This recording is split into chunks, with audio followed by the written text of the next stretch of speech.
menyalahgunakan kas atau mempertahankan setoran kas di akun yang sebelumnya dihapus.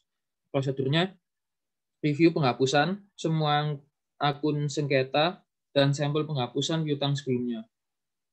Kemudian kelemahan selanjutnya, bagian piutang mempunyai akses terhadap cek pelanggan dan rilis kas. Potensialnya, petugas piutang bisa mengkreditkan akun pelanggan, mendebit akun selain kas, dan mempertahankan dana.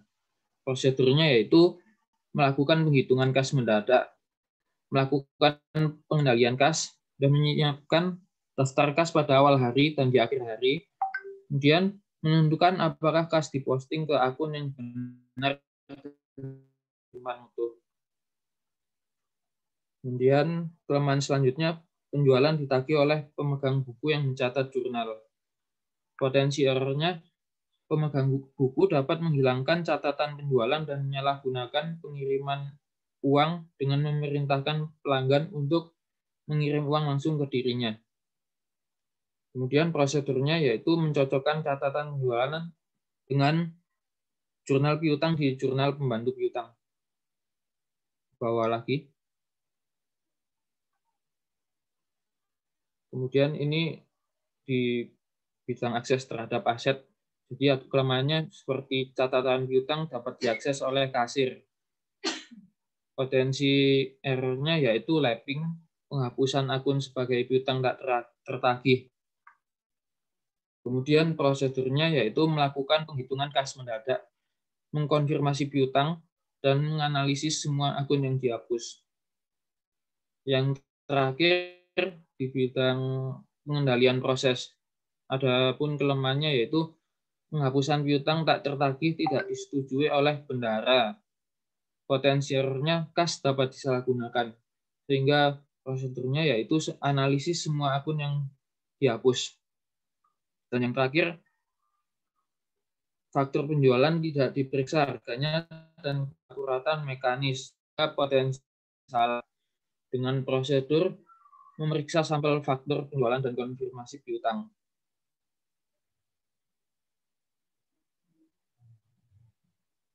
Selanjutnya dilanjutkan oleh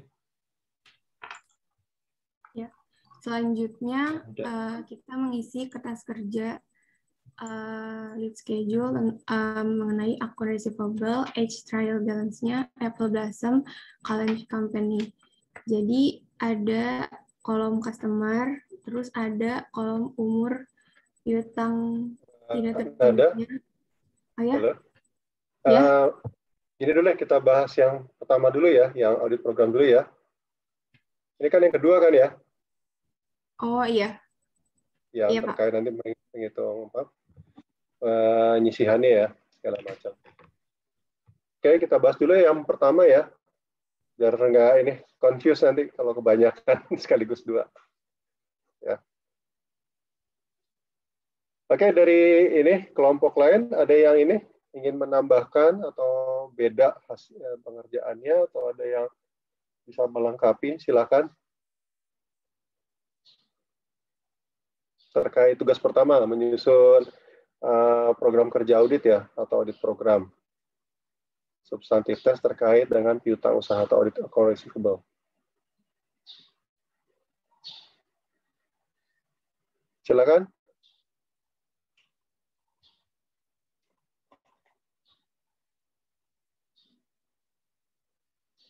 Kelompok 1, kelompok 2, kelompok 3.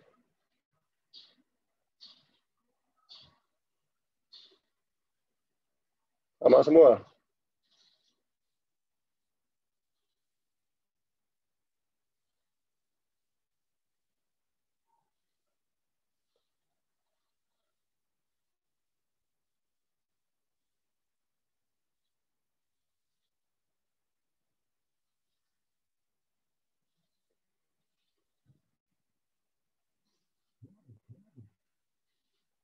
Ada yang berbeda nggak cara ininya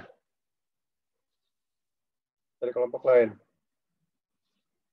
Kelompok yang lain.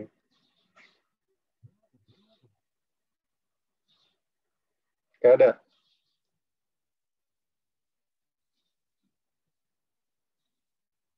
Kalau dari saya ini aja ya, satu, Mas Atta dan teman-teman, ya, Mas Atta bukan Halilintar dan teman-teman, ya. Ini apa namanya? Kalau buat program kerja audit, ya, selalu upayakan pakai format, ya. Kan tahu formatnya ya? Di Aaron tuh ada tuh formatnya tuh, ya. Memang kalau di Apple Blossom ini cuma di contoh itu kan cuma bentuknya seperti ini ya, cuma ada header. Tapi saya gini, saya sarankan pakai format ya. Ingat kan waktu kemarin belajar Aaron semester lalu ya, kita buat kertas kerja, buat program kerja audit, semua itu ada formatnya semua.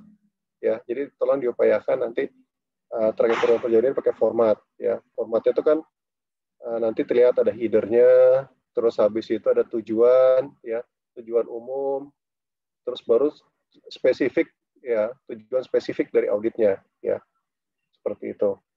Nah, ini itu yang perlu nanti juga ada di situ kan prosedur auditnya, kemudian apa namanya indeks untuk kertas kerjanya, kertas kerja berapa, siapa yang mengerjakan sama waktunya, ya. Itu ada ini bisa dilihat di Aaron sudah kalau ini contohnya ya, contoh terkait dengan program kerja audit. Itu satu. Kedua, ini nih terkait asersi ya. Sebenarnya di bawah asersi itu yang diminta adalah spesifik audit objektifnya, tujuan audit spesifiknya, ya. Misalnya nih kalau terkait existence, ya. Oh sebelum ke sana gini dulu deh. Sebelum ke sana tuh saya tadi lupa menyampaikan ya. Tolong diperhatikan informasi di buku ini, di buku Apple Blossom Colon itu dari awal sampai dengan halaman 64 ya. Sama halaman bawahnya sih sama lampiran formulirnya ya. Tolong diperhatikan tuh. Misalnya terkait pengendalian apa yang lemah ya. Contohnya kan gampang kan kalau dari internal counter questionnaire-nya yang terkait piutang apa aja tadi yang lemah? Yang dirangkap lah. Yang tidak ada pemisahan tugas apa aja Mas Rifki? Agak ke bawah lagi mungkin. Ini yang pertama dulu deh ya. Pembukuan. Ini yang pertama nih. Itu kan tidak tuh ya.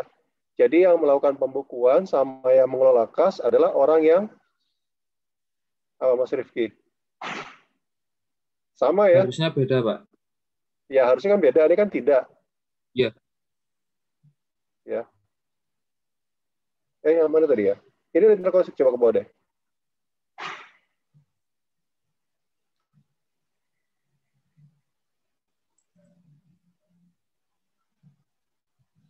Nah, kelemahan pengendalian ini kira-kira kalau kita ngomong misalnya terkait existence ya, keberadaan. Kira-kira tuh apa tujuan yang spesifik yang kita tuju tuh? Dari Mas Atta sama tadi Mas Veron ya, Mas Veron sama Mas Rifki. Kalau kita gabung nih ya, kira-kira dari kelemahan yang ada kemarin juga atau ditambah lagi dengan prosedur analitis yang kemarin kita lakukan, kira-kira apa nih? Resiko apa kalau misalnya tadi kan tidak ada misalnya fungsi ya, Mas Rifki ya? Kira-kira apa risiko terbesarnya? Yang melakukan pembukuan sama yang megang duit orang yang sama. Resikonya mungkin terjadi fraud, Pak. Kalau wewenangnya digabung. Ya, ada fraud, bisa juga error, bisa juga nggak? Kesalahan. Bisa. Atau misalnya kurang dicatat, lebih dicatat, bisa semua kan ya? Tidak dicatat. Nah, tinggal kita lihat masing-masing. Kalau occurrence keterjadian kan transaksinya ya. Kalau completeness terkait dengan apanya? Kelengkapan dokumennya, Pak. Ya, kelengkapan dokumennya ya, seperti itu. Jadi spesifiknya tuh bisa bisa dibayangkan ya. Kalau misalnya kita bicara occurrence, berarti apa tuh? Kan keterjadian nih. Tujuan auditnya menemukan, sebentar di lampiran udah ada tuh ya. Contohnya transaksi yang fiktif, ya kan yang nggak ada nih. Tidak eksis ya. Seperti itu. Nah, ke bawah dibuat seperti itu. Jadi, bukan asersi yang dikutip, tapi tujuan spesifiknya. Ya, berdasarkan kelemahan-kelemahan yang ada. Nah, kelompokan ada yang buat seperti itu nggak?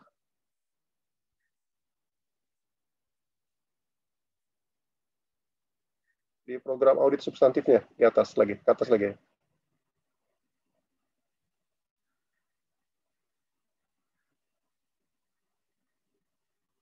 Yang ada asersinya, nah ini. Jadi biasakan nanti kan gini ya, kalau membuat program kerja audit itu ada tujuan umum auditnya, kemudian tujuan spesifiknya. Tujuan spesifik bukan tujuan asersinya, tapi apa nih yang kita tuju nih sebenarnya. Ya, jadi bukan semuanya kita fokus di piutang usaha nih ya, apa nih tujuan spesifiknya.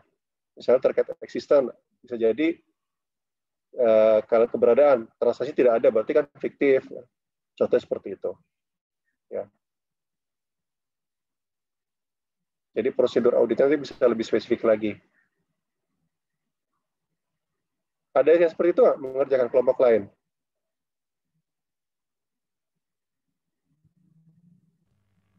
Izin menyampaikan Pak, kelompok 6 ada sedikit tentang tujuan audit yang spesifiknya. Oke, silakan disajikan aja ya sekaligus ya. Oke Pak. Saya stop share dulu ya Pak. Ya, monggo.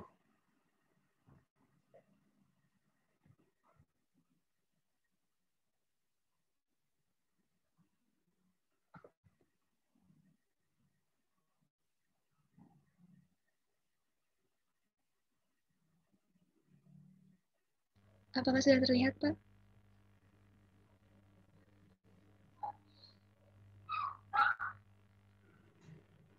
Nah, iya nih mungkin Jadi seperti ini contoh. Nah, ya, silakan. dari kelompok 6 kami sedikit menambahkan aja ya Pak, karena prosedur audit dan asersinya kan kurang lebih sama. Iya. Nah, yang tadi asersi yang existent or occurrence-nya, di sini tujuan spesifiknya untuk memastikan bahwa tidak ada pencatatan akun piutang yang fiktif. Dengan prosedur auditnya kurang lebih sama tadi. Selanjutnya untuk completeness, ini akun piutang dicatat dengan lengkap di neraca. Selanjutnya ada ini juga dapat dibagi dalam kegiatan bisnis normal dengan memeriksa transaksi sebelum dan setelah, memeriksa bahwa catatan transaksi tersebut dicatat pada periode yang tepat. Selanjutnya untuk yang right and obligations, piutang usaha merupakan klaim bona fide yang terhutang kepada perusahaan. Selanjutnya yang terakhir ada presentation and disclosure, adanya pengungkapan atas piutang yang dijaminkan atau piutang yang dijadikan jaminan, dan adanya pengumuman terpisah pada piutang dari directors, officer, dan affiliate.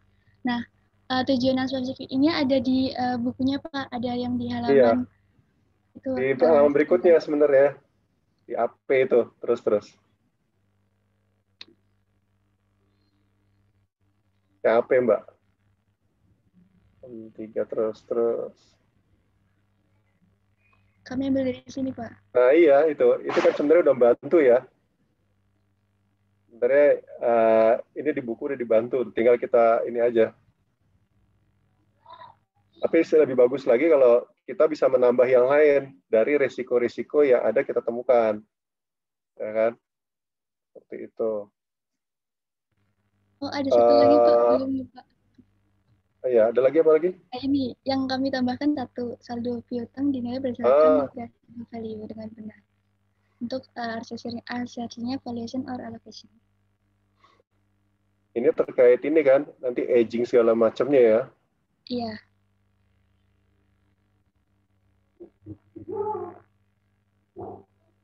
Sekian Pak, kalau dari kelompok 6. Ya. Semua risiko yang kita identifikasi sebelumnya sudah tercover di sini semua. Kan tadi ada juga dari Mas Rifki itu bagus tuh. Sudah mendetailkan terkait risiko di pengendaliannya ya. Kan tinggal uji substantifnya di ini data realnya. Sudah tercover semua belum? Kalau dari kami belum Pak. Baru ini dulu. Oh, ya udah. Oke, makasih. Makasih kelompok 6, Mbak. Saya panggil apa? Mbak Meli, Mbak. Iya, Meli, Pak. Meli ya. Oke, makasih kelompok 6. Ya, itu ya, sedikit ininya. Atau dari kelompok lain, ada lagi yang ingin menambahkan terkait tugas pertama program audit ini?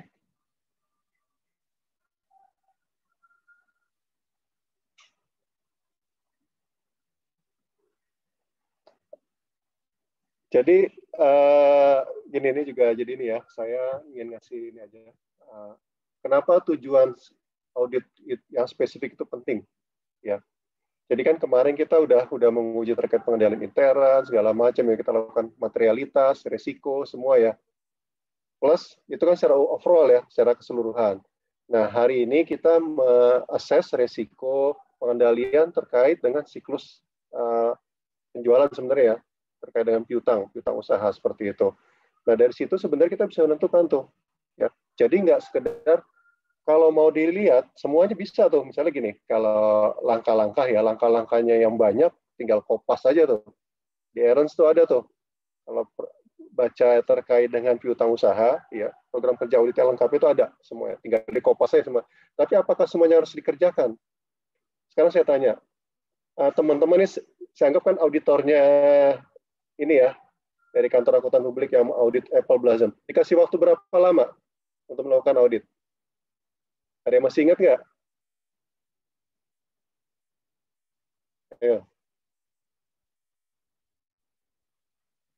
Dari Pak Ketuanya dulu ya, Mas Atta. Berapa hari dikasih waktu?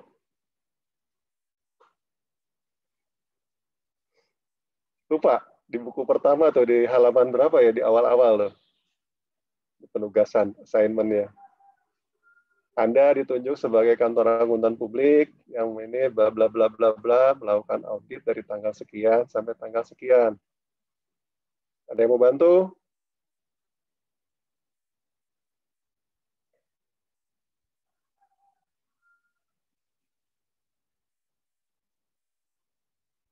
Lagi nyari semua nih kayaknya ya.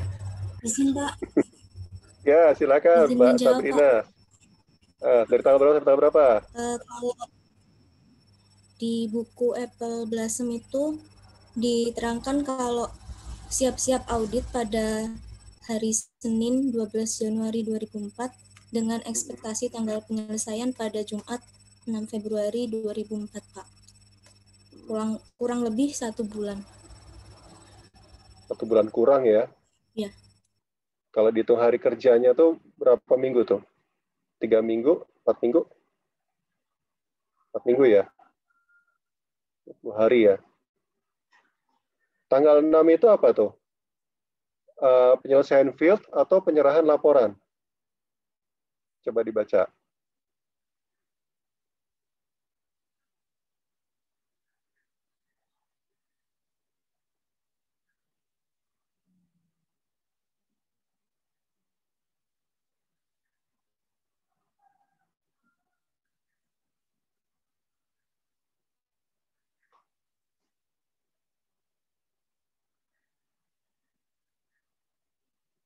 Halo, halo. Jadi udah dibaca belum?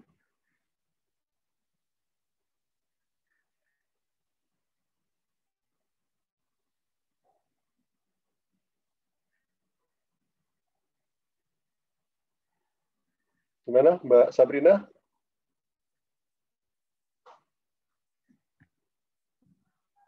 Sebentar, Pak.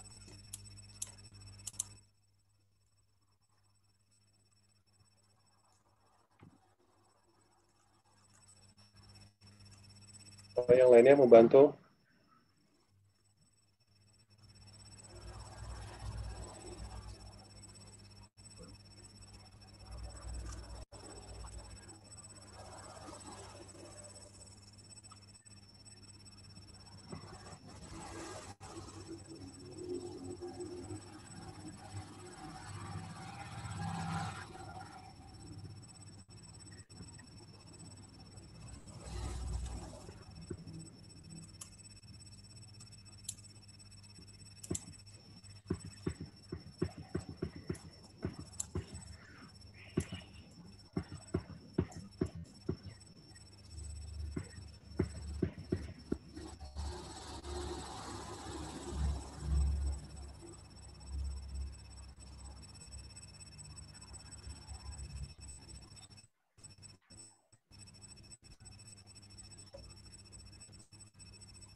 Kalau di sini completed ya,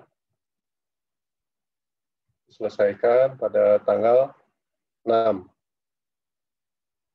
Ini baca lagi.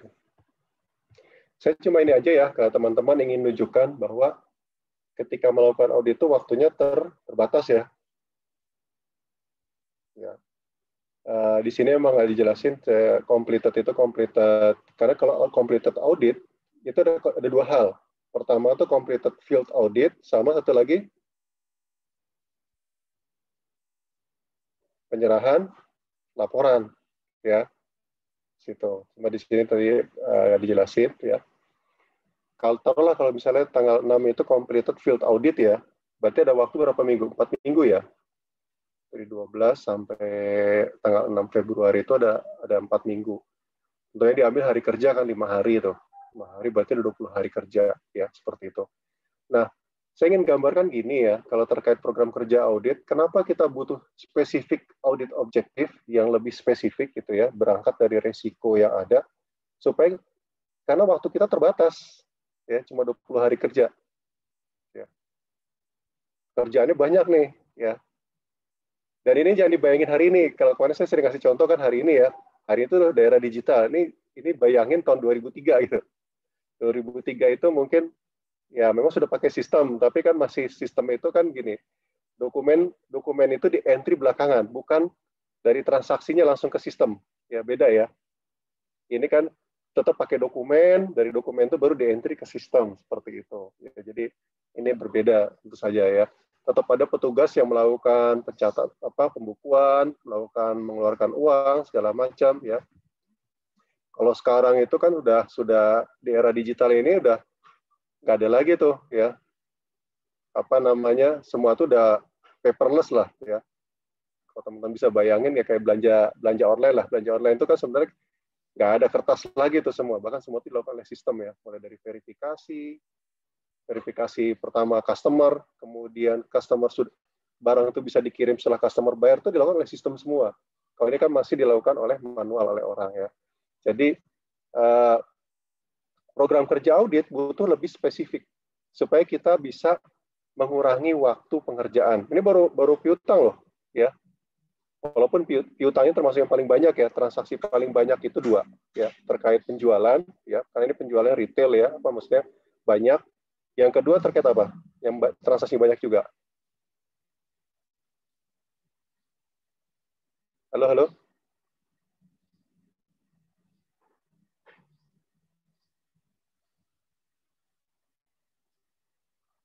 Kalau piutang kan terkait pemasukan kas ya. Yang berikutnya banyak juga. Apa? Silakan. Tadi siapa? Mbak Najmi tadi ya? Silakan. Apa? Ya, tadi udah dijawab sama Rizky, Pak. Utang, Pak. Atau pembelian. Iya, pembelian utang. Terus juga pengeluaran biaya-biaya atau pengeluaran kas nanti ya. Itu juga banyak ya seperti itu. Jadi, tapi biasa penjual pasti banyak. Ya, kalau mau karena ini kan perusahaan yang menjual produk ya, itu pasti banyak sekali seperti itu.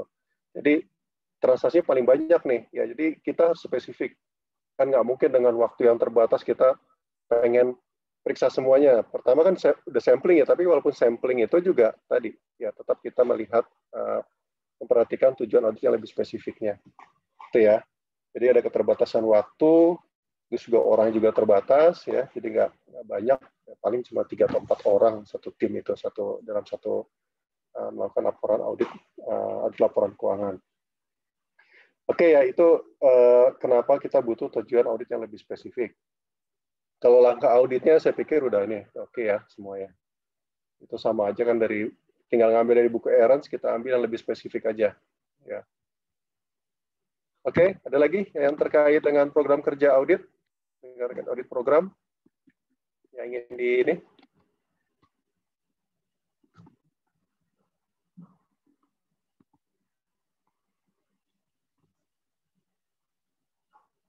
Satu lagi tuh yang saya ingin gambarkan gini ya.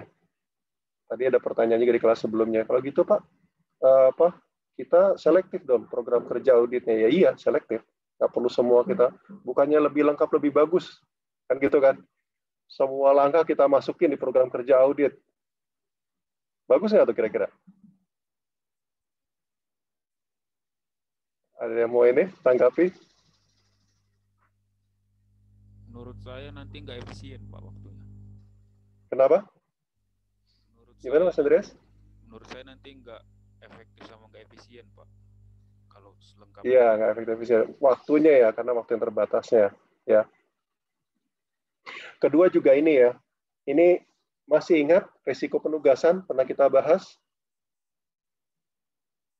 Ya ada risiko litigasi segala macam, kita digugat akuntan publiknya. Ya kan? Kalau kita memasukkan semua prosedur, bagus memang, lengkap. Apalagi tinggal kopas sebenarnya kan. Di RS itu ada, coba baca di lampiran tuh lengkap banget tuh. Ya, audit program untuk sales, ya siklus penjualan tuh lengkap, detail banget. Kalau itu yang paling lengkap ya, selengkap-lengkapnya itu. Terus kita copy, ya. Tapi pertama kita lakukan tidak optimal. Karena waktu yang terbatas, pada akhirnya akan banyak prosedur audit yang tidak kita lakukan. Atau kalau coba kita lakukan, tidak optimal. Ya kan? Karena mungkin standar sampel juga tidak akan terpenuhi itu. Ya. Kira-kira gimana tuh terkait dengan risiko penugasan? Ada yang bisa mau ini nggak? Jelasin. Tanggapi.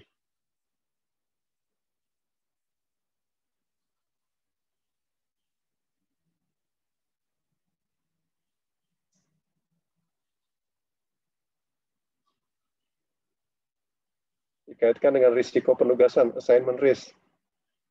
Masih ingat assignment risk?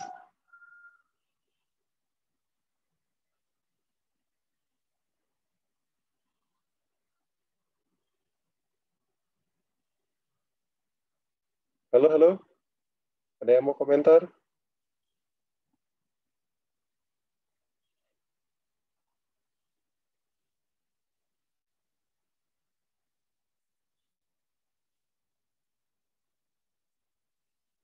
Saya ambil contoh gini nih, ini agak ekstrim contohnya ya, tapi biar tergambar ya teman-teman. Misalnya terkait piutang ya, itu kan ada pengujian terkait dengan apa namanya keberadaan dari customer gitu ya. Ternyata kita memasukkan juga di situ langkah audit untuk memastikan keberadaan customer selain transaksi ya. Keberadaan customer. Artinya apa tuh? Kalau keberadaan customer, kita harus melakukan apa? Selain konfirmasi, observasi langsung bukan Pak? Observasi atau inspeksi kan, ya pengamatan atau kunjungan bisa juga macam-macam lah, atau diundang atau apa ya, wawancara bisa, interview ya kan, seperti itu ya kan. Tapi karena keterbatasan waktu tidak kita lakukan, karena nggak mungkin kan, banyak benar gitu kan, ya. Di kemudian hari ternyata ada customer yang fiktif. Kira-kira apa tuh? Akuntan publiknya gimana? Dipersalahkan tidak? Iya, Pak. Karena sudah mencantumkan dalam rencana program audit ini kan rencana kerja kita nih, apa yang akan kita lakukan. Ya. Dipersalahkan. Ya. Mengapa Anda tidak lakukan? Gitu ya kan. Jadi kita menyusun program kerja tadi lebih spesifik ya. Jadi kita based on tadi dengan risiko yang ada ya, dari semua itu istilahnya semua itu materialitas ya, nanti semua itu digabung jadi satu tujuan yang lebih spesifik. Oke, ya, itu yang dari saya. Walaupun ini saya balik lagi ke konteks hari ini nih. Saya selalu gitu ya. Buku Apple Blossom ini kan 2003 ya, 2004. Saya lupa.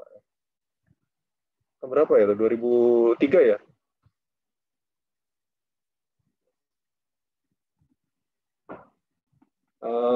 Ini masih era jadul lah kalau saya bilang gitu ya. Sekarang kita di era digital ya. Saya pernah menyampaikan ya, di era digital ini kita sudah nggak ngomong lagi sampling. Mungkin teman-teman masih ingat, ya kan? Kalau jadul iya, era zaman dulu itu kita harus sampling. Kenapa? Karena dilakukan secara manual. Ya. Sekarang sudah pakai aplikasi. Pakai aplikasi perlu sampling nggak? Atau cukup semuanya? Atau bisa semuanya? Sorry, bisa semuanya kita lakukan.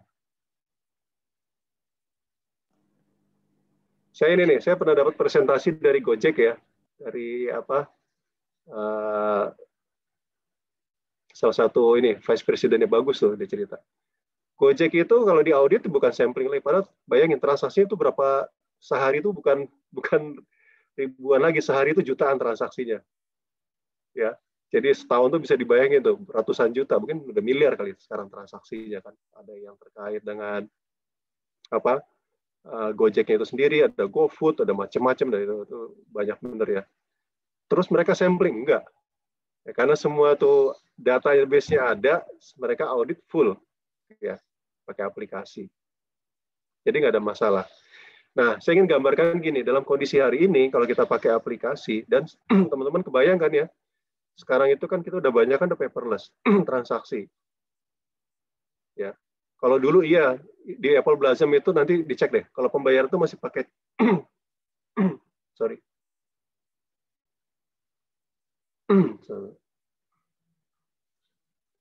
Di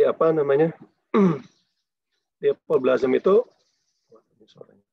dari pagi break dulu deh.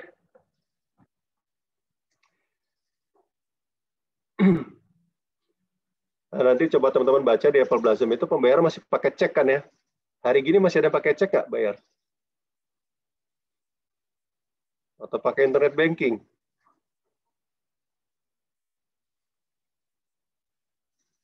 Terus, apakah masih perlu bank rekonsiliasi? Tiap hari itu kita bisa download kan ya, teman-teman? Ini pakai banyak yang pakai internet banking kan? Pakai, Pak. Nah, Iya, Pak. mau kapan aja, mau hari ini, mau besok, nggak perlu nunggu akhir bulan kan? Untuk dapat bank statement-nya. Kebayang nggak perbedaan utama nanti ketika kita melakukan pengujian? Sementara teman-teman masih belajar dari Ernst kan, ada rekonsiliasi bank, ada gini, gitu ya kan? Padahal hari ini tuh rekonsiliasi itu dilakukan day by day, detik per detik antara bank dan kita gitu. Jadi nggak perlu lagi tuh nanti, sorry nih, saya ingin bayangin, gambarkan gini. Kalau teman-teman tuh kemarin waktu Ernst kan ada, ingat nggak?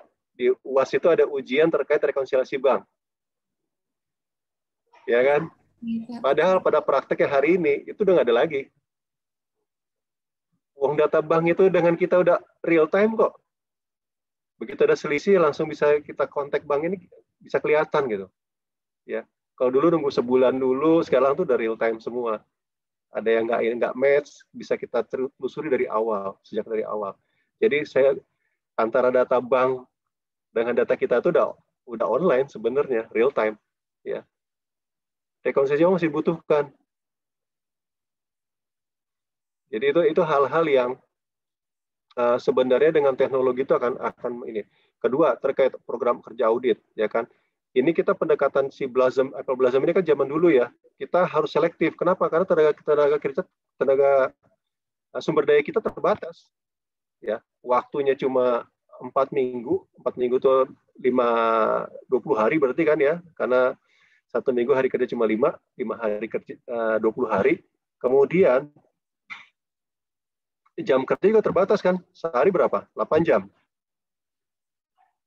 8 jam, taruh 8 jam. 8 kali 20, satu orang itu punya waktu berapa?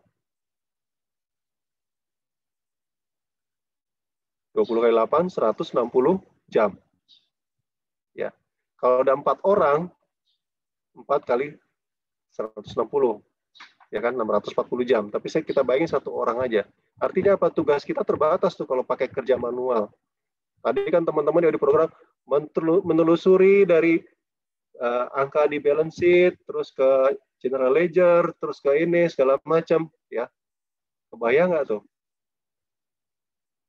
Satu transaksi aja bisa berapa lama tuh, ya kan? Sementara 160 jam itu bukan cuma piutang yang diurusin, ya. Semua siklus, semua urusan, semua terkait dengan audit, ya.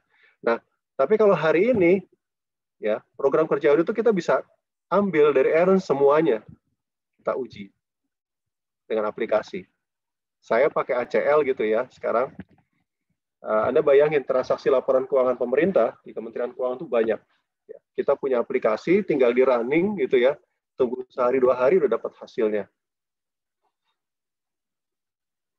Itu nggak sampling, semua prosedur kita uji, ya, nggak perlu pakai spesifik lagi, udah pokoknya semua yang ada kita uji deh, tinggal kita buat apa namanya, aduh kok lupa, program ininya ya, program dari istilahnya apa? Lupa jadi. Program ininya untuk aplikasinya. Bulan puasa ya kayak ini. Tell me juga nih. Skripnya, sorry ya. Tinggal kita buat prosedurnya dalam bentuk skrip ya. Ini faktor U kayaknya. Skrip ya, kemudian tinggal di running aja gitu, selesai gitu ya. Tapi nah nih ya, saya ingin diskusi lagi sama teman-teman pengen tahu. Pergunakan aplikasi itu tetap ada keterbatasan. Ya. Ada yang mau komen nggak teman-teman? Sekarang kita di dunia digital nih. Ya, ini Apple Blossom ini sebenarnya zaman dulu nih, ya kan. Sekarang itu kan hampir semua itu semua udah by system. Ya, teman-teman, ya kebayangin ini aja deh, kayak teman-teman belanja itu nggak ada kertas lagi kan, semua udah by system aja itu. Di pemerintahan juga sekarang hampir semua udah by system. Saya itu udah berapa tahun terakhir udah nggak pernah terima kertas lagi, semua itu udah by system, by aplikasi. Ya. Dari semua di kantor itu semua udah full ya, di Kementerian Keuangan tentunya ya. Karena kita termasuk yang paling pionir ya untuk terkait penerapan IT. Itu udah benar-benar paperless ya. Nota dinas sampai surat tugas apapun semua sudah paperless ya. Tinggal kirim PDF-nya aja kalau dibutuhkan. Pak butuh ini, tinggal kirim PDF-nya aja. Selesai. Apa kira-kira keterbatasan dari IT ini? Any comment?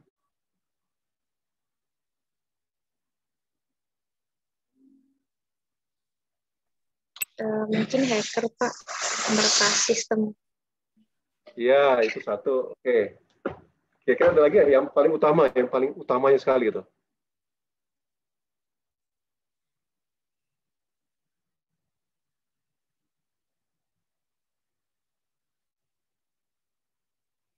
Atau saya bantu deh. Dikaitkan dengan audit, di prosedur audit.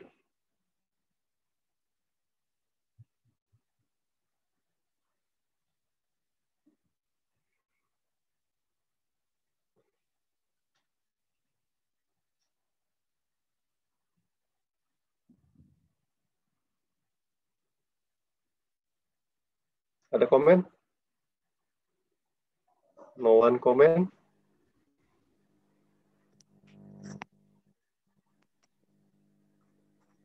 Silakan komen. Saya tuh nggak ada benar salah kalau nggak pernah ini. Silakan. Saya ingin coba jawab, Pak. Ya, monggo. Silakan, Mas Kun. Mungkin kalau tentang audit, kan semuanya datanya tadinya kan paper, sekarang paperless, berarti soft copy gitu, Pak. Mungkin masalahnya validitas datanya mungkin, Pak. Ya, bagus. Ini yang pertama nih, isu pertama paling utama ya. Pertama di sistem itu kan ada ini ya, aksioma ya. Ada prinsip GIGO ya, GIGO. Ada yang tahu nggak? Garbage out. Garbage in, garbage out ya. Itu jadi kalau masuk sampah, keluar sampah gitu ya kan. Kalau aplikasinya mungkin karena sudah ada ini, makanya nanti di application control ya, atau ini apa, pengendalian di teknologi informasi itu yang ada pengendalian input, terkait input ya. Itu yang paling utama. Jadi memang kalau kita bicara validitas di situ ya. Tapi kalau aplikasi sendiri kan dia kayak robot ya. Makanya tadi kalau dimasukin sampah jadi sampah gitu. Itu yang biasanya kalau kita melakukan audit kita harus masukin dulu tuh ya, terkait dengan inputannya.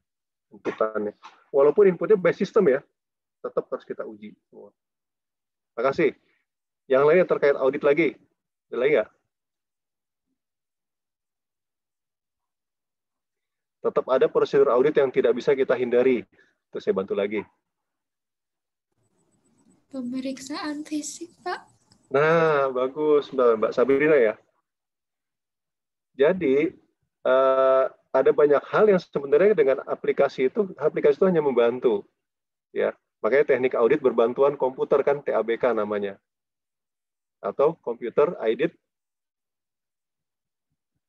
audit ya, teknik ya, CAT kalau ini.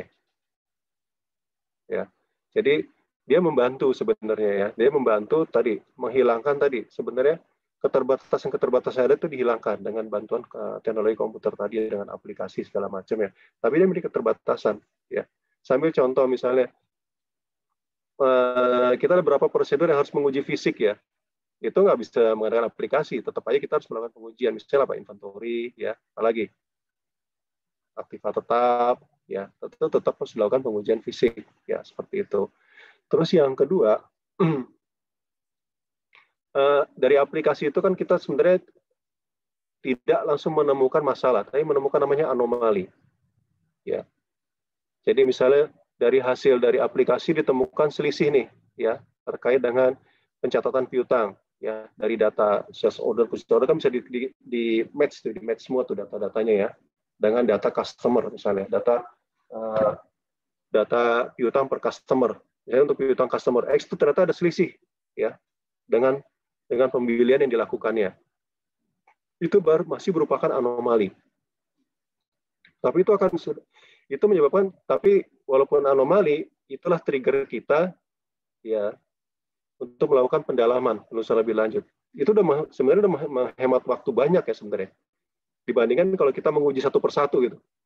Ya, menguji satu persatu untuk mencari anomali, mencari yang berbeda. Ya. Tapi ini dibantu sistem, oh yang berbeda nih dari 1 juta transaksi yang berbeda misalnya 1.000 transaksi. Itu udah bantu sekali. Ya, dibandingkan kita dari 1 juta transaksi kita sampling berapa persen misalnya, 1%, 1 juta, 1% berapa tuh? Masih banyak ya. 1 juta masih 10.000 transaksi, masih banyak. Ya. Tapi kalau dibantu aplikasi kan udah nggak pakai sampling lagi, semua kita run, ya ketemu anomali, oh ini ada selisih, nah itu yang kita telusuri lebih lanjut, seperti itu. Itu menghemat waktu banyak sekali. Apalagi kalau dengan era digital ini menelusuri lebih mudah kan? Kalau era jadul itu menelusuri apa? Cari dokumennya kan? Mana sales ordernya, mana purchase ordernya, mana ini segala macam. Kalau udah di IT kan tinggal dicek aja, ditelusuri lagi tuh. Ya, via aplikasi lagi kita telusuri satu persatu, lebih cepat lagi. Ya. Jadi saya ingin berikan gambaran pada teman-teman ya. Hari ini tuh udah berbeda jauh dengan yang di Apple Blossom, tapi teman-teman harus paham konsepnya dulu. Ya, konsep seperti apa ya. Tetap aja ya tadi ini kan kita masih bicara 3 pertemuan ini masih bicara perencanaan ya. Plus ya, kalau hari ini perencanaan plus lah, plus nanti di bagian keduanya sudah menghitung ya segala macam ya. Termasuk menguji hasil konfirmasi seperti itu.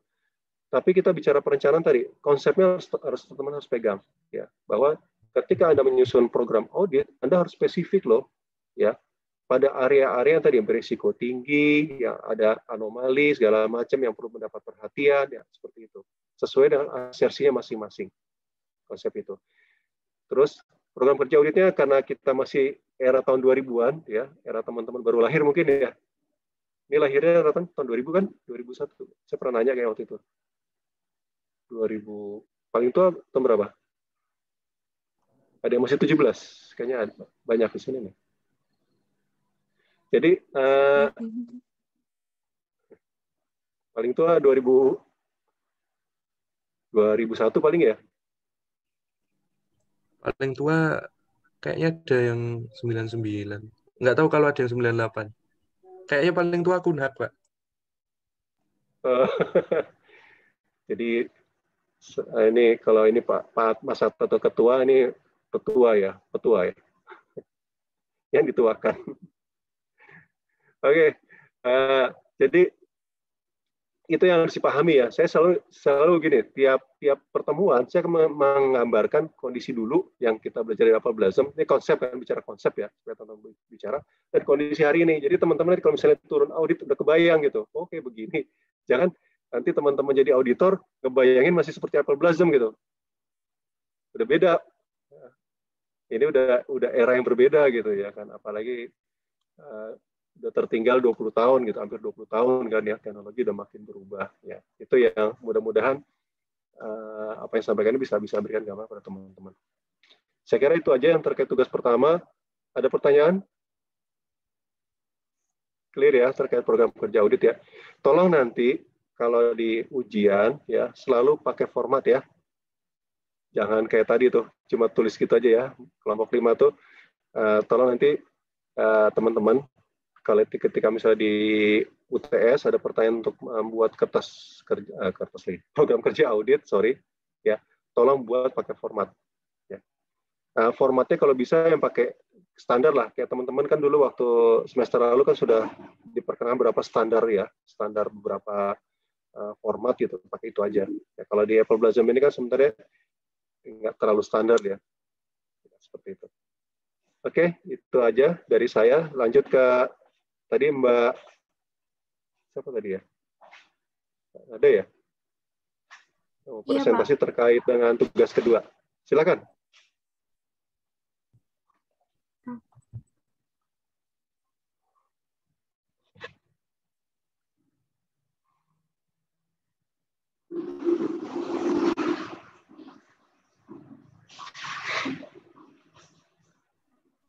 Nah, selanjutnya kertas kerja account receivable, age trial balance yang terdiri dari kolom-kolom ada nama customer, terus umur piutang, ada yang 1 sampai 30 hari, terus 30 sampai 60 hari, 60 sampai 90 hari, dan lebih dari 90 hari serta totalnya. Nah, kita ngisi yang confirmation mail Jan 2004 ini dari, coba ke bawah tahu. Nah, ini positive and negative confirmation. Di sini di paragraf kedua, kalimat kedua, dikasih tahu kalau positive confirmation were sent to the following 7 customers. Itu ada Capital Others, Darings, Frankie's, Incest, Tears and Duval, William Fragrance, Young and Beautiful. Nah, terus negative confirmation-nya juga dikirim ke semua customer. Tapi nggak ada reply untuk negative confirmation. Terus ke atas lagi tahu. Nah, jadi diisi sesuai dengan yang tadi disebutin. Kita isi yang positif dulu, yang ada 7 tadi, terus setelah sisanya itu negatif. Terus selanjutnya kolom yang subsequent collection. Ini dari ke bawah lagi tahu. Nah, ini subsequent payments ada klien yang bayar, customer yang bayar setelah tanggal neraca. Itu di sini ada payment amount-nya dan tanggal dia bayar. Ini dimasukin ke kolom yang di atas tadi. Ke atas lagi tahu. Nah, ini nggak semuanya ada. Jadi cuman si body bar itu 2.850, terus capital others itu 4.300, terus darings 26.000, terus incense 7.980, Janice 4.500, terus selanjutnya sampai Tears and Duval 59.000, yang and Beautiful 17.000, sehingga totalnya di jumlah ke bawah 129.695. Terus selanjutnya kolom sebelahnya itu ada comments by credit manager. Ini didapat dari customers paying habit, ada di bawah lagi, tolong tahu. Nah, ini. Jadi ada customer paying habits-nya itu ada beberapa customer yang bayarnya lancar, ada juga yang slow paying, ada juga yang extremely doubtful. Nah, yang good account itu ada beberapa seperti Alpha Aroma, Capital Others, Frankis, terus Janice, Lone, National Gas, Tears and Duval, sama William. Sisanya seperti Babel Beauty itu dia extremely doubtful. Terus Buddy Bar dia slow paying tapi good account, tetap bayar. Sama kayak Cartwright juga dia bayarnya lama tapi selalu bayar. Si Darings itu bagus. Terus yang MD default dia ada kurang ya. Harusnya dia 1748 credit should be allowed karena harusnya tapi belum never process. Terus ke atas lagi tahu.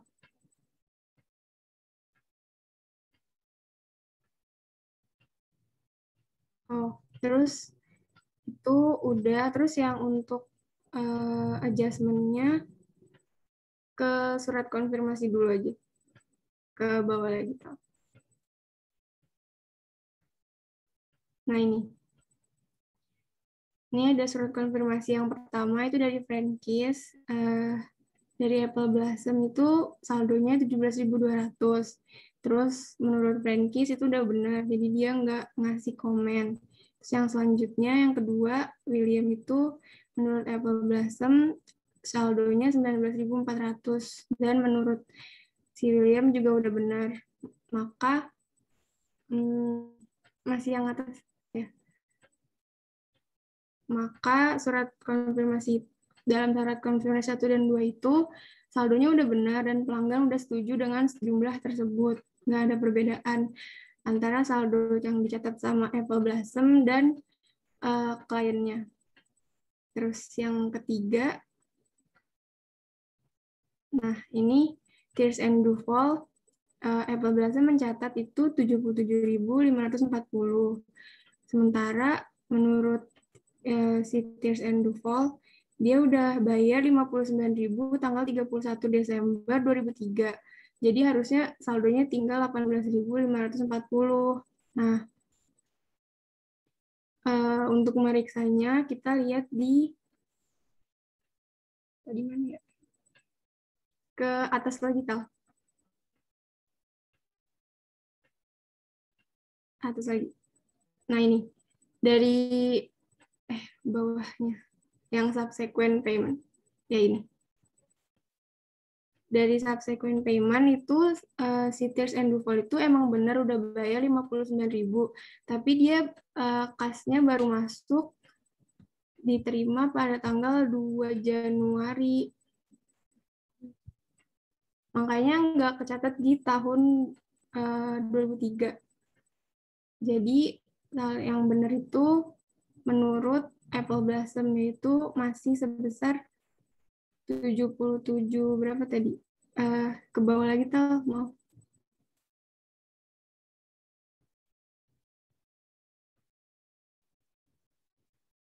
Ya, sebesar 77.540.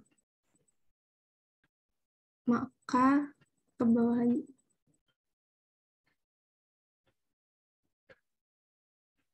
Nah, jadi saldo yang benar itu adalah pada tanggal 31 Desember 2003 sebesar 77.540. Selanjutnya, surat konfirmasi keempat dijelaskan oleh Ifham. Baik, selanjutnya surat konfirmasi positif keempat dari Darings. Dapat dilihat di bukti konfirmasinya. Terdapat perbedaan pendapat. Nah, yang menurut Apple Blossom ini saldo piutangnya tanggal 31 Desember ini masih 31.700. Sedangkan Darings menyatakan bahwa dia udah bayar 26.000 dan balance is wrong. We only owe 5.700. Nah, karena ada perbedaan ini, dari auditor melakukan pemeriksaan. Yang pertama di halaman 61 subsequent payment.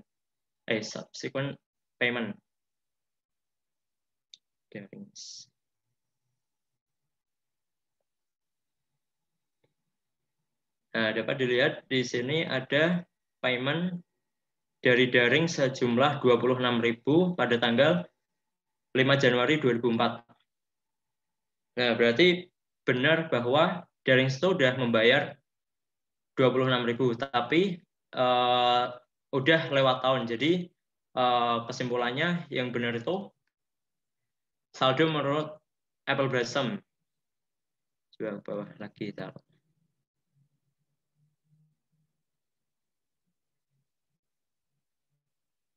Jadi yang benar saldo menurut Apple Blossom sejumlah 31.700. Sebenarnya dari sini aja udah kelihatan meyakinkan. Tapi kalau misal dirasa kurang meyakinkan, bisa dilihat lagi di halaman 109 ada cek and deposit Big City National Bank. Terdapat peningkatan kas 26.000. Kemudian di halaman 110 juga ada bukti transfer atau deposit slip antar bank dari Big City National Bank kepada Second National Bank pada cek number 1452. Itu juga membuktikan bahwa ada penerimaan kas di tahun berikutnya. Kemudian bawah lagi di halaman 113 juga ada cash receipt journal. Itu juga menunjukkan ada pembayaran di tanggal 5 Januari 2004, 30.515. Itu gabungan dari Jenis sama Daring. Jadi simpulan akhirnya benar bahwa saldo piutang 31 Desember 2003 sebesar 31.700 sesuai dengan pernyataan Apple Blossom. Kemudian selanjutnya konfirmasi positif nomor 5, Young and Beautiful. Nah, di sini juga ada perbedaan pendapat lagi. Menurut Young and Beautiful, piutang mereka hanyalah 17.000. Sedangkan menurut Apple Blossom itu ada 18.748. Nah, menurut si pelanggan atau pihak ketiga ini, kan ada selisih 1748. Itu dari kompensasi atas kerusakan barang yang dalam perjalanan pada bulan Oktober. Padahal ada perjanjian jual beli bahwa bila terdapat kerusakan dalam pengiriman, maka pembeli akan menerima pengurangan pembayaran, yaitu jumlah selisih tadi, yaitu 1748. Kemudian yang dilakukan auditor adalah mengecek. Nah, di halaman 61 ini, bagian atas, nggak ada. Tapi ada keterangan bahwa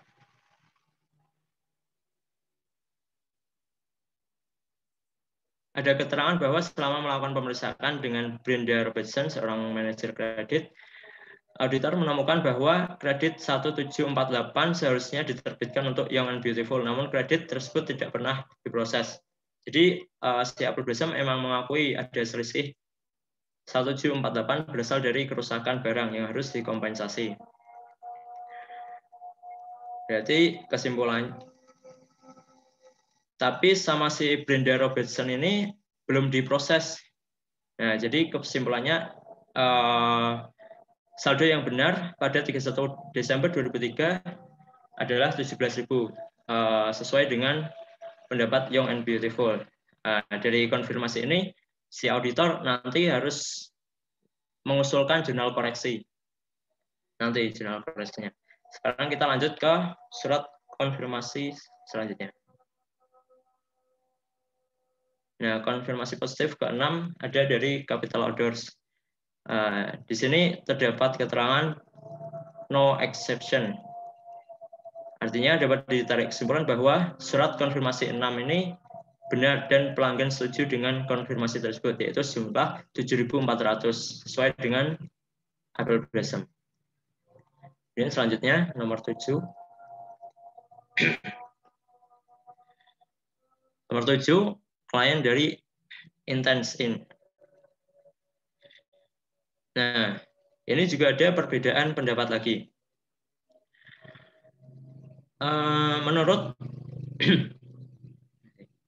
Apple Blossom, saldo piutang sebesar 9.060 pada 31 Desember 2003. Sedangkan ada Intense In menyatakan bahwa terdapat kesalahan penetapan harga satuan untuk tiap karton yang dibeli. seharusnya senilai 28,3, namun pada saat pembelian Insen itu dituliskan biaya 82,3. Nah, si auditor harus mengecek lagi nih. Itu ada di halaman sebelumnya kan ada selisih 1080.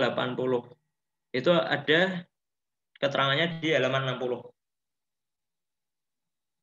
Coba kayak di atas ada sih.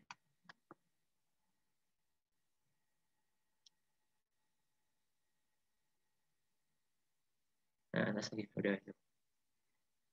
Yang di halaman 60 yang bagian bawah itu ada invoice 1503 yang benar harganya itu 28,3. Jadi memang benar kalau Apple Blossom ini salah menetapkan harga pada penjualan ke Insen In.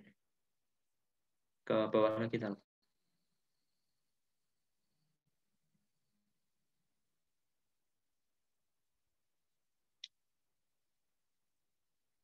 Nah, karena yang benar itu harganya tadi 28,3, kemudian ada selisih 1080. Itu dari perhitungan kan pembeliannya 20 karton. Jadi ada keterangannya dikali selisih harga 82,3 dikurangi 28,3, hasilnya 1080. Sehingga saldo Insen In akan tersisa sebesar 7980. Hasil pengurangan dari 9060 itu saldo piutang menurut Apple Blossom dikurangi dengan selisih kesalahan harga tadi 1080, hasilnya 7980. Jadi hasil akhir saldo piutang Insen In 31 Desember 2003 adalah 7980. Nah, selanjutnya ke usulan jurnal koreksi atas.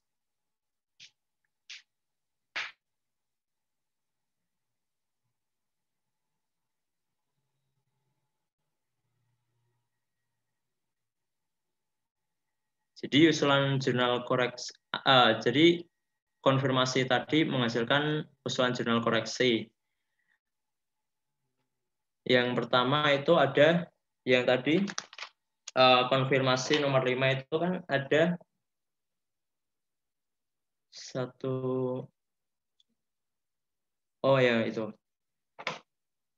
ada kerusakan barang. Jadi harus di jurnal sales return allowance pada akun receivable itu di bawah 1748.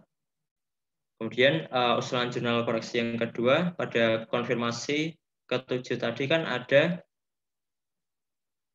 salah harga sebesar 180. Jadi kita jurnal sales pada akun receivable 1080.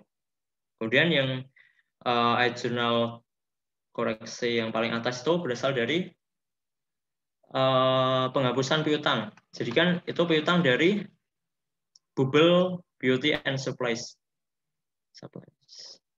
Yang atas itu sebesar 750. Nah, ke atas sedikit.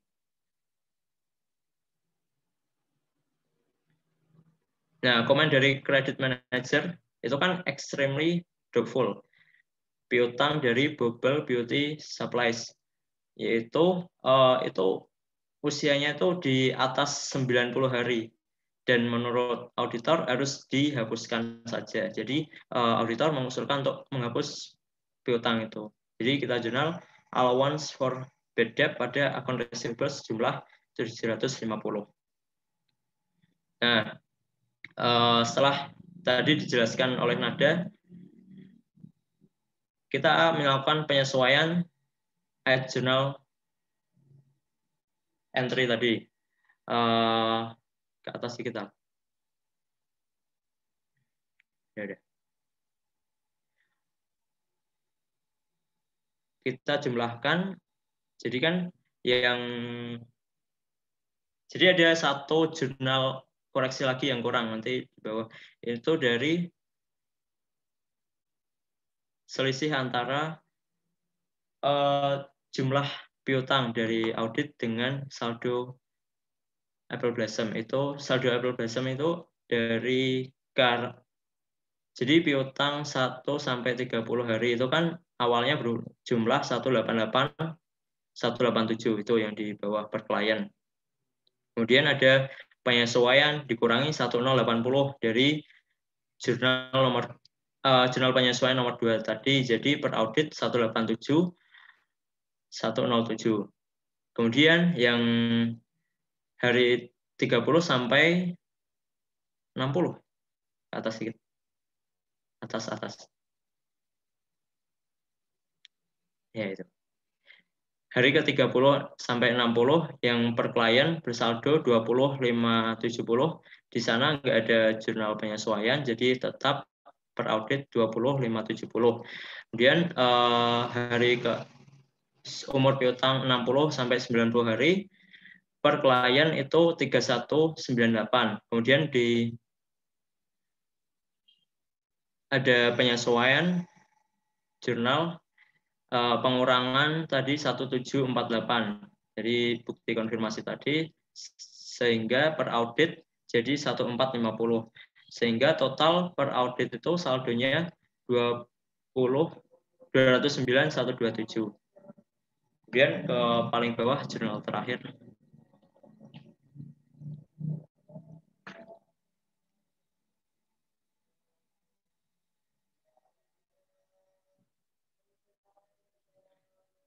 Nah, mungkin tabel yang di atas nanti bakal dijelasin sama Atala.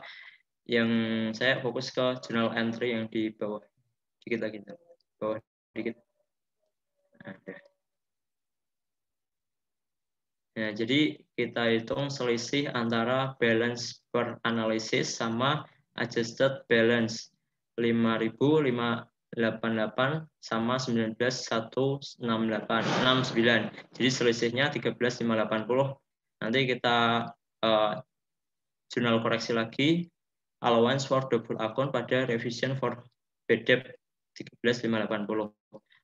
Kemudian udah itu aja sih jurnal penyesuaiannya.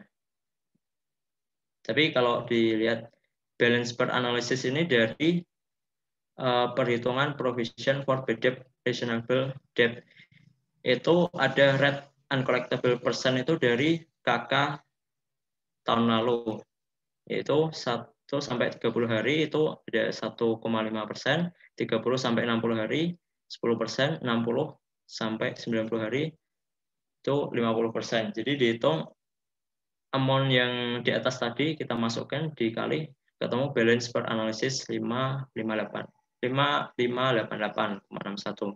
Itu buat ngitung selisihnya tadi buat jurnal yang terakhir. Mungkin selanjutnya Atala. Selanjutnya yang allowance for bad debt. Jadi ini schedule B6 itu analisa saldo allowance for bad debt. Saldo awal tahun 2003 diisikan sesuai dengan kertas kerja yang disepakati pada tahun sebelumnya. Senilai ini 11.889. Kemudian saldonya dikurangi dengan jumlah allowance yang sudah disetujui sama credit manager sebesar 14.760, hasilnya 2871. Selanjutnya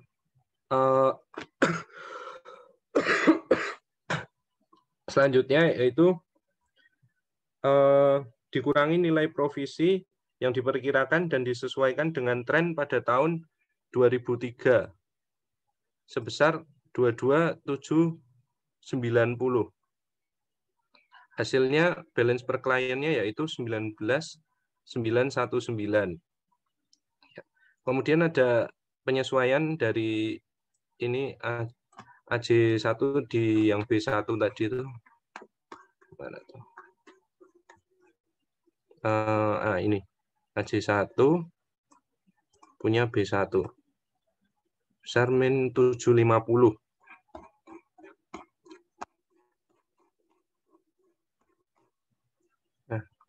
kurangi 750. Jadi adjusted balance-nya 19.169 dolar. Kemudian journal entry dari allowance account yang tadi di jurnal ini, yang diterangkan sama Ifam tadi, dikurangin sama itu, akan menemukan hasil balance per audit dari allowance bad debt 5589, punya provisi 9210. Sekian.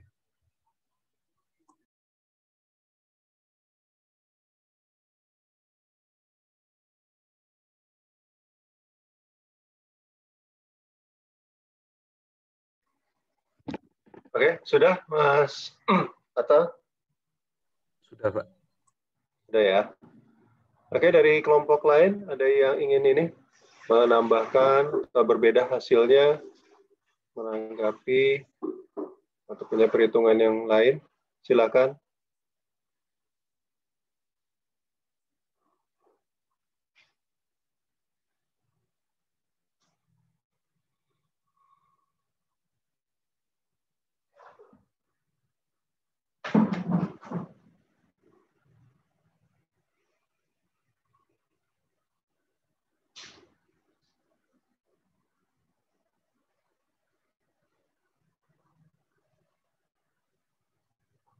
Balance per auditnya untuk allowance-nya 589 ya. Per 31 Desember.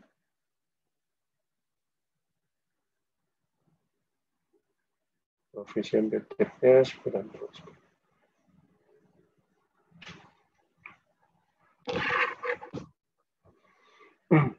Silakan. Ada yang mau ini komentar? Kelompok 1 gimana? Sama hasilnya? Hasilnya sama, Pak. Ya, sebenarnya ini mata kuliah AKM ya harusnya ya. Ini waktu di AKM nggak salah kan ya? Terkait ngitung aging, terus apa ngitung bad debts, ya. Jadi harusnya sih nggak ada masalah nih. Paling kalaupun beda-beda terkait asumsi koreksi ya. Yang ada berapa item itu. Mungkin di situ kalaupun ada perbedaan. Kelompok lainnya, kelompok 2, 3, 4, 6.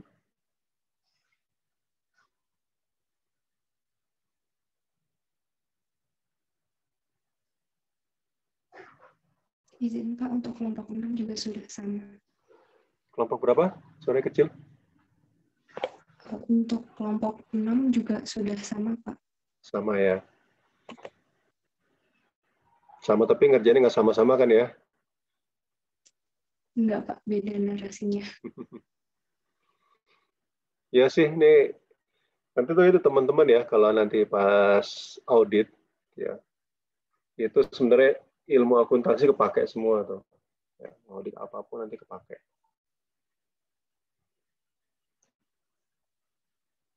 Kayak enaknya kan kalau lagi kayak gini kan masih bisa lihat buku ini kan intermediate ya.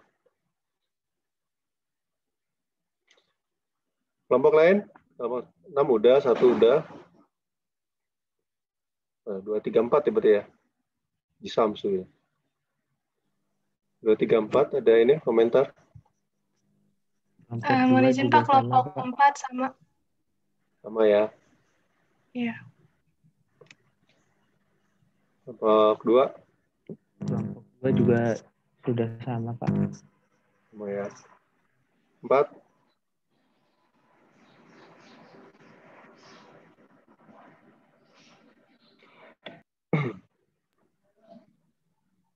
Izin Pak, kelompok 3 juga sudah sama. Oke.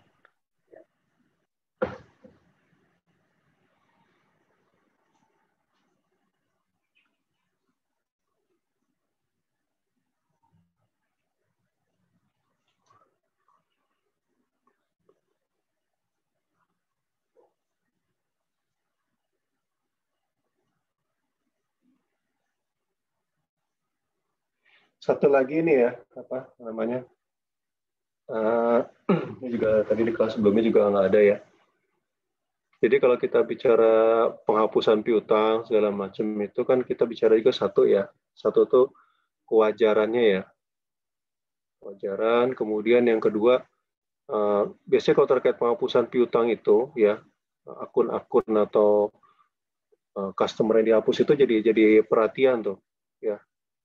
Terkait, apalagi kalau misalnya usianya belum terlalu lama ya, tapi sudah dihapuskan gitu.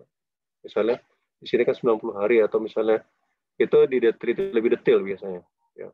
Apalagi kalau di beberapa usaha-usaha yang core bisnisnya terkait dengan piutang ya, atau misalnya kayak di perbankan itu jadi atensi tersendiri ya. Demikian juga di sini di Apple Blossom ya. Harusnya tuh nanti di pengujian terkait penghapusan ini itu ditelusuri detail ya. Misalnya ada berapa yang kita hapuskan, kan ada berapa ya yang dihapuskan, itu kita telusuri sudah sampai detail sekali ya. Kenapa? Karena kalau biasanya kalau di modus itu ya di beberapa, nggak hanya di perusahaan sih ya, di akuntansi di pemerintahan juga sama tuh ya, cepat-cepat dihapuskan karena ada masalah terkait dengan piutang itu sendiri ya.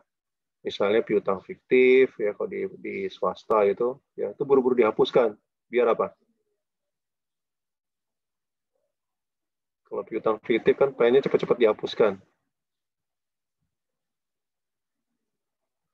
Kira-kira apa tujuannya? Ada yang mau komen?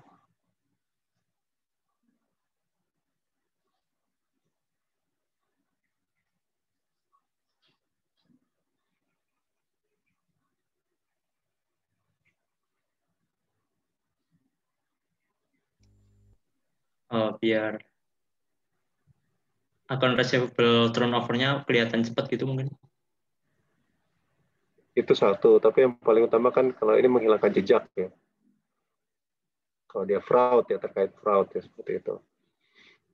Akun receivable ini gampang dimainin ya kalau ini. Ini sambil contoh di beberapa perusahaan ya, terutama di perusahaan yang terkait dengan di perbankan, di leasing itu ya. Mereka itu sekarang gini, allowance itu kan pencadangan sebenarnya ya. Dia pencadangan. Pencadangan ketika membentuk pencadangan itu kan dia menjadi biaya. Dia mengurangi laba rugi. Ya. Sekarang kalau misalnya labanya tinggi sekali, ya, salah satu upaya mereka untuk mengurangi, kalau laba yang tinggi, dampaknya apa tuh? Kira-kira yang ingin dihindari dari perusahaan? Pajaknya, Pak. Nah, pajaknya. Biasanya kalau supaya pajaknya nggak tinggi, mereka membuat pencadangannya lebih besar. Ya kan? Sebenarnya pencadangan itu kan uang tersimpan. Selama dia belum dipergunakan untuk di bad debt, di write off, ya masih tersimpan sebagai pencadangan. Itu kan? Ya, jadi makanya ketika kita melakukan audit ya, kalau saya itu selalu mempertimbangkan namanya kewajaran. Ya, kewajaran itu kewajaran pembentukan cadangan yang ditentukan tadi ya, dari aging-nya itu ya, pembentukan persentasenya. Terus kedua, kewajaran penghapusannya ya, provision itu yang penghapusannya, write off-nya itu ya. Jadi itu yang perlu kita perhatikan. Kalau misalnya porsi persentase pencadangan yang sangat besar ya, dan ini sebenarnya terlihat ketika di prosedur analitis, tapi kemarin prosedur analitis nggak muncul ya. Karena apa? Kelompok 5 di neraca nggak muncul pencadangan.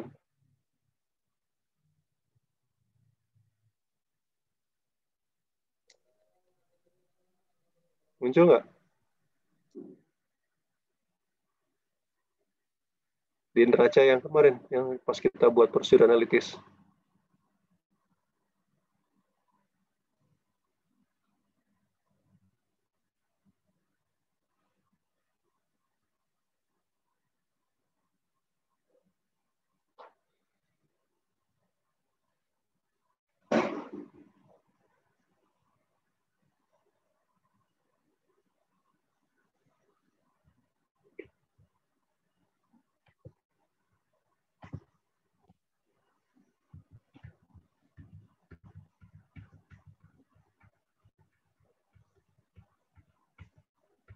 Gimana kelompok 5? Kayaknya nggak muncul ya, Pak. Iya, nggak muncul. Itu kira-kira kenapa? Nggak terlalu material mungkin. Nggak, ini neraca loh.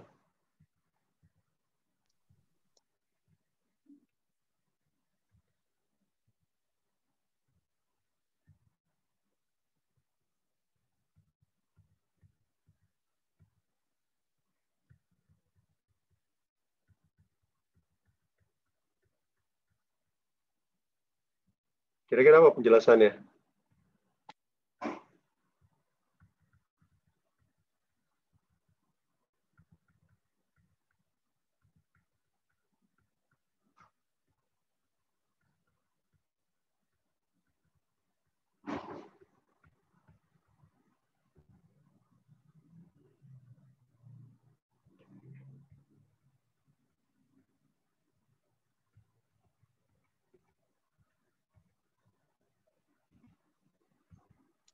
Kalau karena belum diaudit, Pak.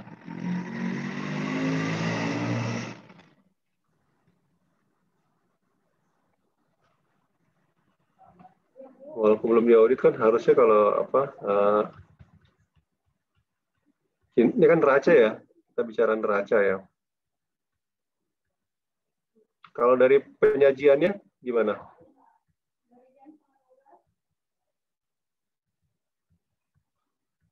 Kan penyajian ada yang net, ada yang bruto ya.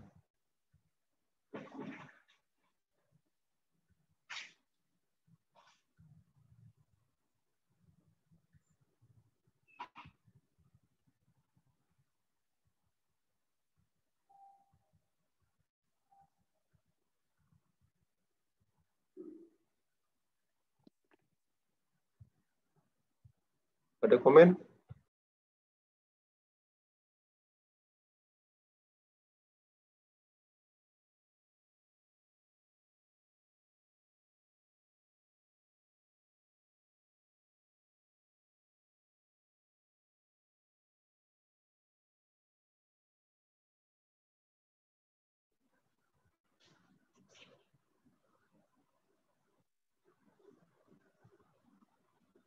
Any komen dari teman-teman yang lain? Coba kalau misalnya kelompok 5 nih, ada ini nggak yang kemarin pseudoanalitisnya? Atau neracanya deh, tolong tayangin.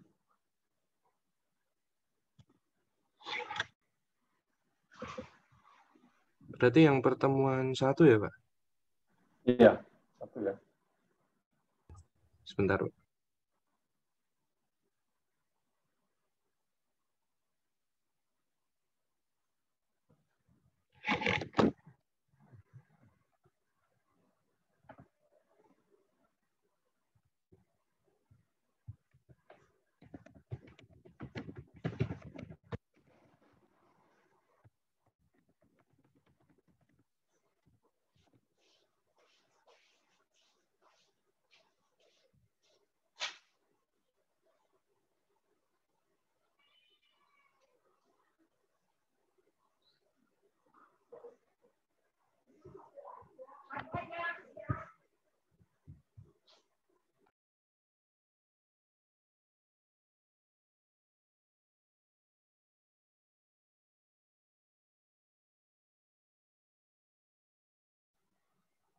Nah, ini allowance kan ada kan ya?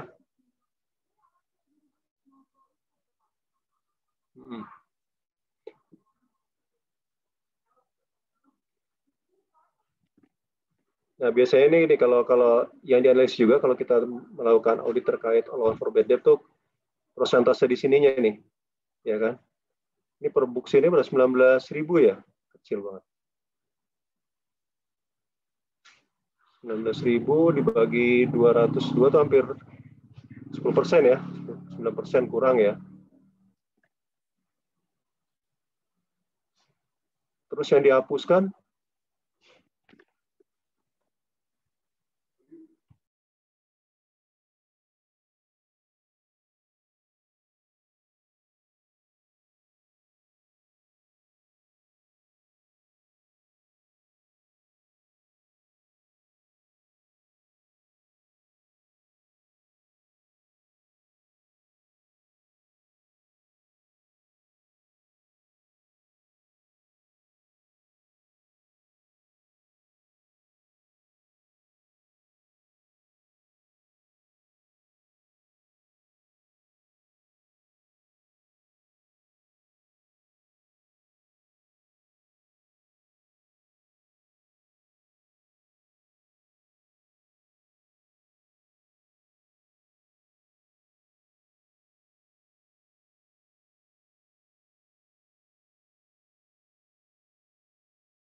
ke bawah lagi tolong.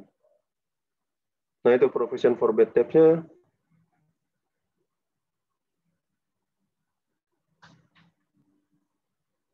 Ini ya 22790 ya. Oke. Itu dibandingin dengan apa namanya? Kalau receivable-nya besar juga ya. 10%-nya juga itu. Berarti 10%-nya tuh nggak ini. Oke, itu ya, itu cara nganalisisnya. Jadi analisis itu selain dari apa namanya tadi ya, kita telusuri, ya, yang jelas satu, itu kalau kita meriksa bad debt itu ya, allowance segala macam, termasuk yang di write off-nya juga, itu harus diteliti sampai detail, ya, satu itu. Kedua, yang terakhir kewajarannya ya, kewajaran dari apa namanya, baik allowance-nya maupun juga di sini ya, pencadangannya yang dibebankan sebagai biaya, berapa pertambahannya juga harus di apa namanya dinilai kewajarannya seperti itu. Ini harusnya jadi analisis ketika dia analisa prosedur nih, account receivable. Ya, account receivable itu ketika analisis itu di tadi. Oh ini kan masih analisis laporan keuangan secara keseluruhan, jadi nggak kelihatan. Tapi kalau per masing-masing item masih bisa analisis lagi. Ya, itu contohnya seperti itu. Oke, itu aja. Kalau nggak ada lagi yang berbeda, ada pertanyaan lagi terkait apa yang kita bahas pada hari ini, atau ada yang masih bingung? Saya pikir sih nggak ada masalah ya. Pertama itu kan yang tadi pertama terkait membuat program kerja audit ya. Saya harapkan nanti teman-teman paham tuh. Jadi asersi itu, dari asersi itu kita breakdown ke tujuan audit spesifiknya ya. Itu satu ya. Tujuan audit spesifik itu berdasarkan apa? Berdasarkan fakta-fakta yang ada di sebelumnya, sebelum soal itu. Jadi ada risiko pengendaliannya apa, saya tidak ada pemisahan fungsi apa segala macam. Itu yang kita buat jadi tujuan audit spesifiknya ya. Prosedurnya mengikuti yang tujuan spesifik tadi ya. Makanya satu asersi bisa jadi ada beberapa tujuan audit spesifik. Ya misalnya asersi eksisten, ada terkait fiktif, terkait yang lain, mungkin ada lagi yang lain bisa juga ya. Seperti itu. Kemudian yang tugas kedua, saya pikir tugas kedua itu lebih ke penerapan AKM ya. Bagaimana menghitung apa namanya pencadangan, pembentukan allowance ya, kemudian menghitung pencadangannya ya, berapa yang dihapuskan, saya pikir tidak ada masalah yang inilah ya.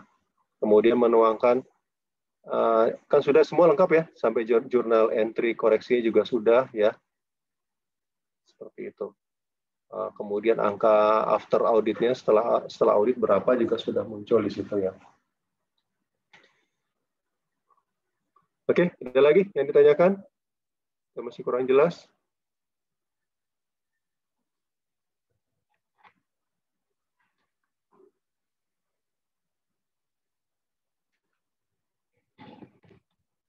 Kalau nggak ada, saya ingatkan lagi ya, kita pekan depan quiz ya via LMS. Sampai dengan pertemuan hari ini bahannya, kemudian apa namanya, waktu saya masih ini, nanti Mas Andreas tolong ini aja ingatkan saya ya, besok atau ini apakah kita hari Selasa atau karena kalaupun dirubah kalau waktu lain kira-kira apa selain Jumat, ada usulan nggak dari Mas Andreas atau Mas Atta, Mas Atala? Kalau Sabtu kan tanggal merah soalnya. Ya, tanggal merah Pak, Sabtu. Tanggal merah. Nggak boleh Mas, sama kampus perkuliahan tidak boleh di hari libur. Gratis ya? Ada nggak alternatif hari lain gitu?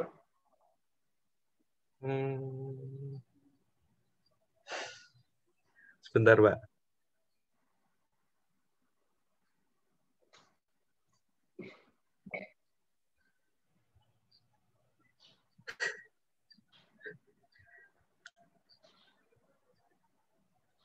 Kamis.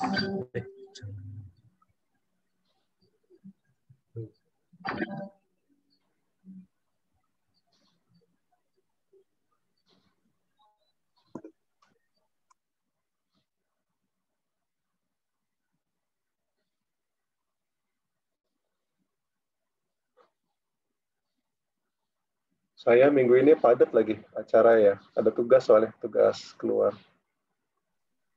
Kalau semisal di minggu depannya di rapel gitu gimana, Pak? Atau Nggak, ini teman-teman nggak berat ininya. minggu ini kebetulan ada 2 AKL sama Etikor tuh kuis juga. Oh gitu. Ya,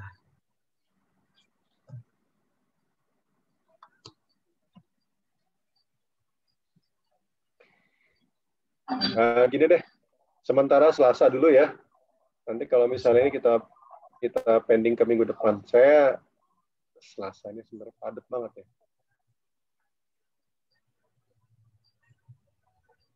Karena kalau ngajar ini kan saya harus fokus ya.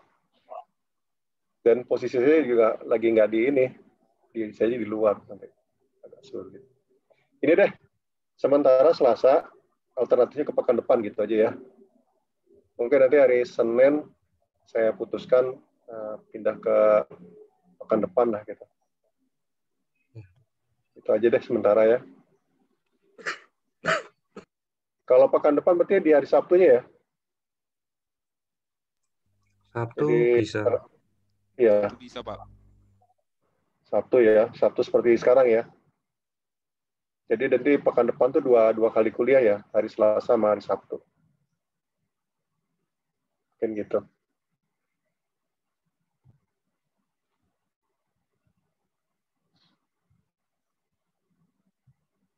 Ya emang kalau lagi pertengahan perkuliahan pasti banyak kuis, Mas.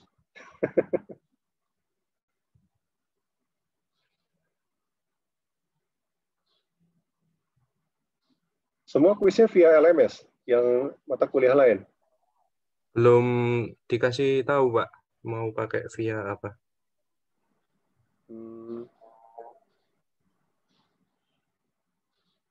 Saya juga belum nyoba ini pakai LMS apa namanya.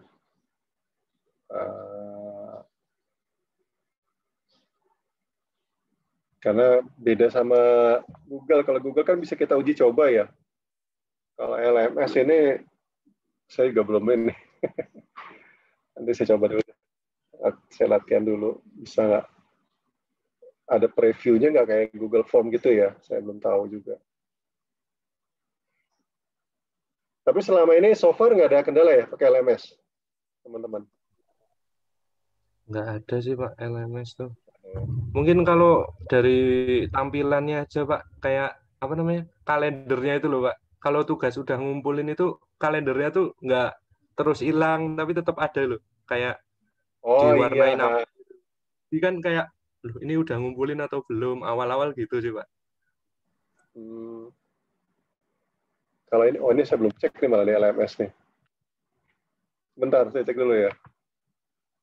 Gara-gara portal mati, jadi saya belum buka LMS.